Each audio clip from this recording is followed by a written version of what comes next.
First of all, I am very happy to welcome my good friend, Prime Minister Kaja Kallas, back to the European Parliament. Dear Kaja, Kallis Kaja, it is a pleasure to see you again. We last met earlier this month in Moldova, and still so much has happened since then.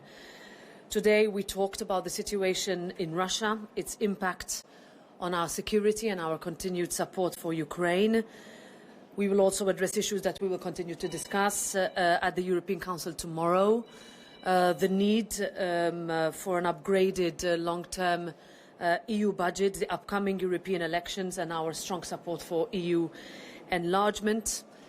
Let me also applaud Estonia's unwavering support for Ukraine's freedom. Per capita, your assistance is unmatched.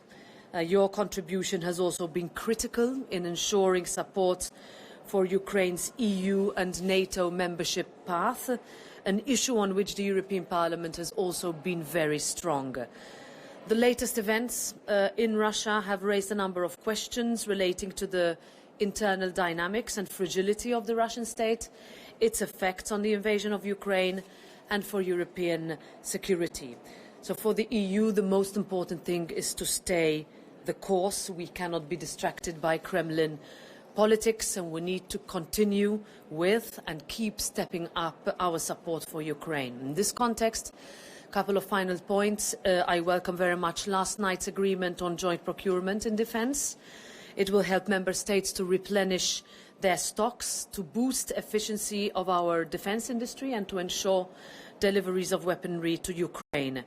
And together with the Joint Procurement of Ammunition Act, on which we expect an agreement in early July already, we will seriously supply and boost our supply side of the market and help provide the ammunition that Ukraine needs in order to fight back against the Russian aggression. We also need still to close loopholes internationally and increase our sanctions on Russia. And here we welcome the 11th package of sanctions, the additional 50 billion euros in support for reconstruction announced last week. And we finally need to advance on using frozen Russian assets to finance Ukraine's reconstruction. And I know that Estonia is also a front-runner on this. Kaja, you have the floor. Thank you, dear Roberta, dear journalists. It's very good to be back here in the European Parliament, especially this Brussels building that was sort of my home for 4 years, and also the start of our friendship. So in this institution. So I want to thank European Parliament and also you, Roberta, for your active role and strong moral leadership, also supporting Ukraine and other countries standing for their European choice, such as Moldova, for example. Brave Ukrainians have demonstrated that it's possible to break the back of the aggressor. It is increasingly clear that Ukraine is winning this war. For that, we must continue our unity and decisiveness, also supporting them. There is no room for hesitation and to step back to the opposite. We must continue to increase the price of Russian aggression. And developments within Russia should not blur our focus in this regard and our resolve. It is not only the battlefield success that will decide the outcome of this war. In addition to the continued military aid, we have to show the Kremlin that it cannot outlast Ukraine economically. So Ukraine's victory also depends on our ability to dry up Kremlin's income to finance the aggression. And there is also fight for freedom, but there's also fight for justice. Never in history have the Russian leaders faced justice for the atrocities committed. That is why we keep seeing Russia trying to conquer its neighbors and continuing the same pattern of violence. And that is why we need to establish an international tribunal for the crime of aggression with the large international legitimacy and with no immunity for the Russian leaders. These are the parameters I suggest at the European Council table for the other leaders. The important track of giving Ukraine hope and clear path to its Euro-Atlantic future is also working. And a year ago, we provided conditions, and I have no doubt Ukraine will work hard to meet them this year and start EU accession talks. As I've said, in Ukraine, there is no discount for them. They have to fulfill the criteria 110%, but I'm sure that they are able to do so. We are also committed to the reconstruction of Ukraine, which must start now. Combined with the EU integration and reforms, it can become the perfect boost for Ukraine's economy, but it's unfair that the taxpayers of democratic countries should pay for the war damage caused by Russia. Ukraine is a victim of Russian war, and according to the international law, it must be compensated by Russia. We need a solution that would allow to use the frozen assets which have been seized with sanctions from Russian citizens and companies to compensate the damages. My government is also working with the legal draft to do this, but we need a European solution. So we hope that others will follow, and we will find speedily a joint approach also within the EU. The new security reality also demands new solutions within the European Union. So more than a year ago in Versailles, European leaders agreed to invest more and better in defense capabilities. We need to follow that with concrete actions. European defence needs a very decisive lift. We need a defence effective Europe able to provide the transatlantic security here. This means also that the defence industry has to adjust to the new security footing. We in the European Union have pulled ourselves together before. If you think about the pandemic recovery and mitigating the energy crisis, these are the cases in point. Another EU-wide strategic effort is due, and this time we really need it for the European defence. The security situation is not in any way better. It's not going to be better for long, and we have to prepare for our defence. Where individual efforts fall short, unity must step forward. The EU needs to continue demonstrating leadership and also its geopolitical weight. I'm very happy that we have been able to do it this far. Since the war has been going on, we have been united and strong, and we have to remain united and strong, not only supporting Ukraine, but also boosting our own defense in order for us to be ready with the new security situation. Thank you. Hello, Herman Kelomees from Delphi in Estonia. First to President Metsola. This is about the defense clause in the European Union Treaty 42.7, which says that if a member state is a victim of armed aggression, the other member states have an obligation to aid and assist by all means in their power. So is this clause still relevant in this day? And to Prime Minister Kallas about the 1 million rounds of ammunition. How is this going? I'm hearing a lot of discontent. What more can be done?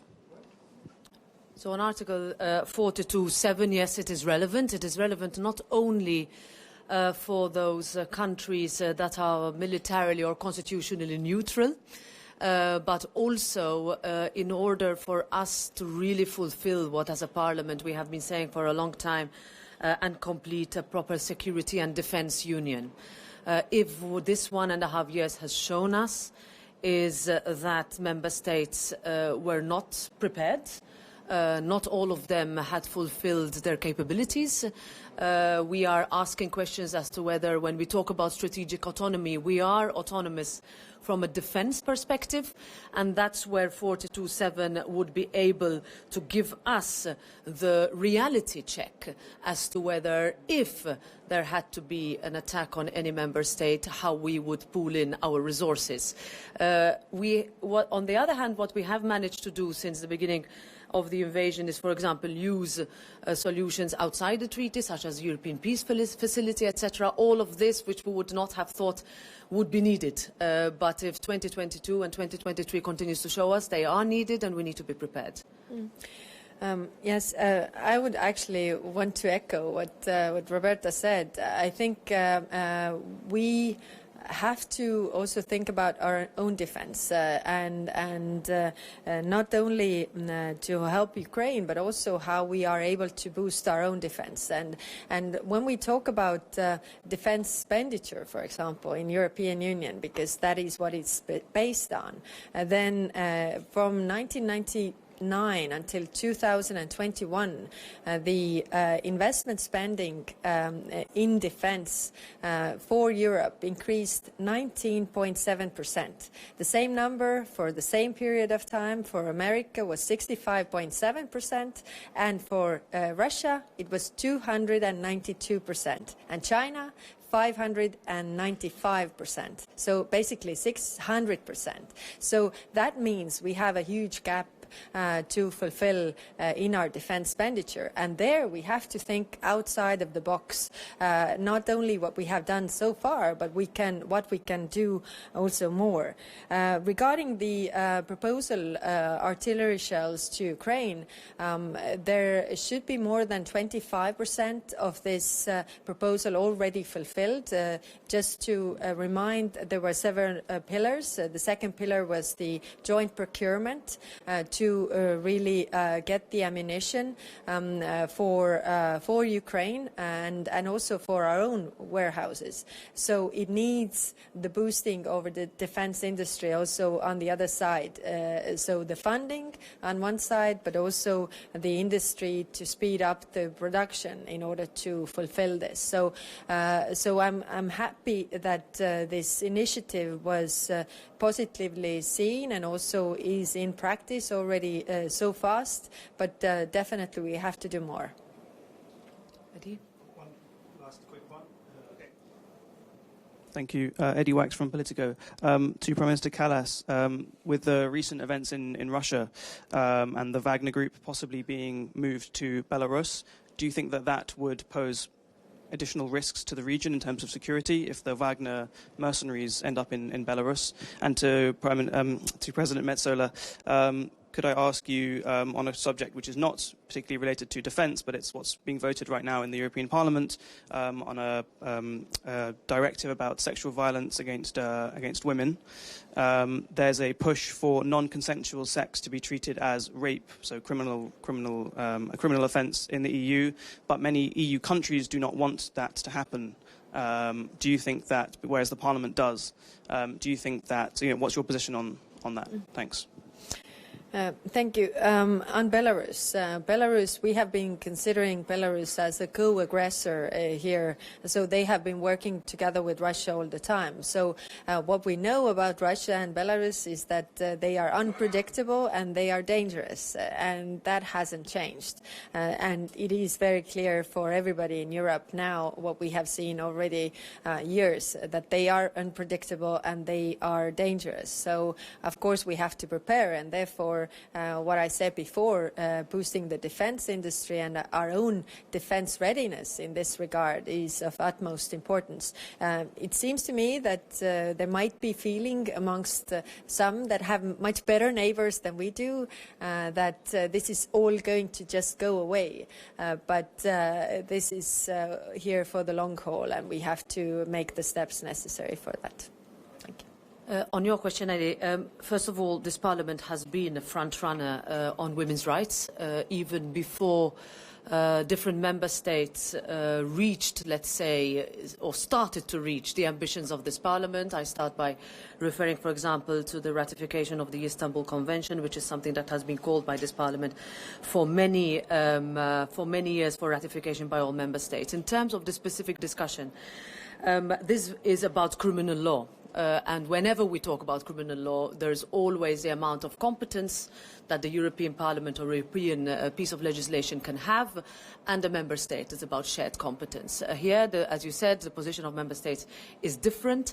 The discussion is ongoing. However, that would not prevent the European Parliament from expressing a position that would at least ask the governments to reflect. As long as we can be around the table with the different ministers of the different governments in order to see where we can, because we are facing a crisis of violence in Europe.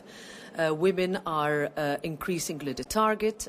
Every week we hear of new stories in each and every member state, and this is something that is not going to go away. And it is not only about best practices or recommendations that will deal with it, but legislation that can be enforced.